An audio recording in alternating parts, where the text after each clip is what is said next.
John DeBella, and this is your Classic Rock Update. And once again, Aerosmith is in the news. You've heard all the story. Steven doing Idol, Joe being pissy about it, everybody wanting to put together a record, nobody getting together. Well, they're beginning to get together, but I'm sick of telling this story. Let Tom Hamilton from Aerosmith tell it to you. I'm sure you've been hearing all kinds of stuff about Steven's TV gig, but we find ourselves with 10 days of time where we can go out and work on some Aerosmith material.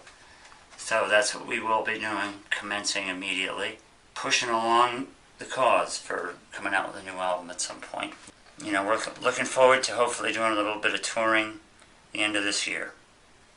Now, as of yet, we've heard nothing about Joe Perry showing up in LA, but we have heard about other TV shows from Tom Hamilton. It'll be like a talent contest, but instead of singers, you know, there's all kinds of singers in the world, right?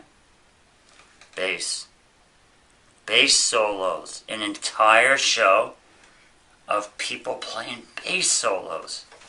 And as they say in the business, don't quit your rock job.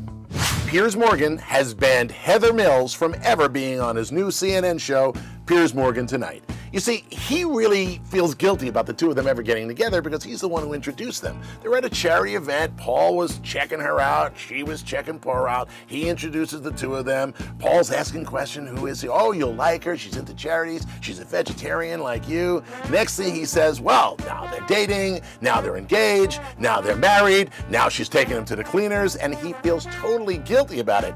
It might be because he's heard Paul McCartney say, and I'm quoting, oh yeah, Piers Morgan, he cost me $50 million. Come on, it's time to go upstairs. But I don't want to believe in you here. I can't go be in that room alone when I know that you're down here in tears.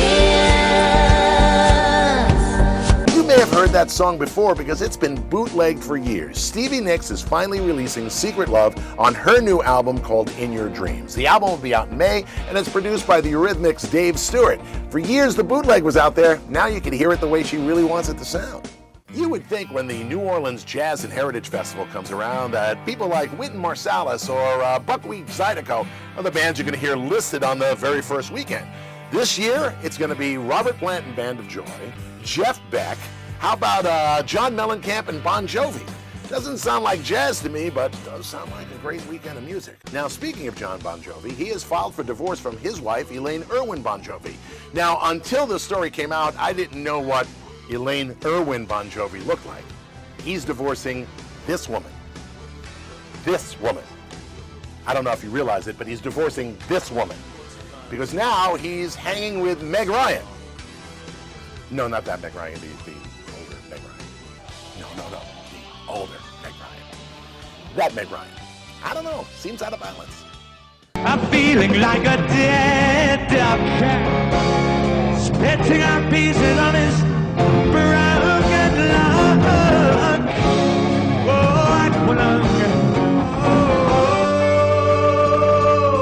I am really excited about this. Ian Anderson and Jethro Tull going out on the road to celebrate the 40th anniversary of the release of Aqualung. Now, I'm going to start sometime in June out in Colorado and then do an entire United States tour. If you never got the chance to see Jethro Tull live, do not miss this show when it comes to town. By now you probably know that Elton John with his partner David Furnish have a baby boy named Zachary that they got through a surrogate mother. And they were hiding his identity for a while, but last week decided to let it out, and it was on the cover of Us magazine. It was on the cover of Us magazine across the country, except for a grocery chain in Arkansas who felt that two men holding a baby would turn people gay. So they actually covered it up with this.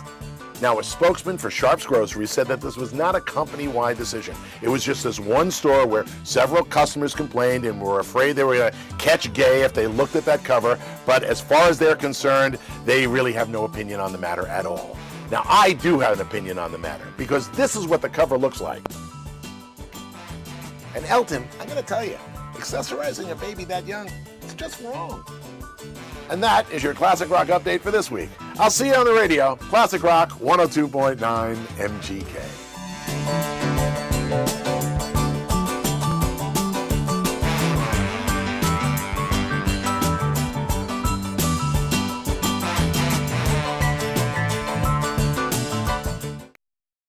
Grr.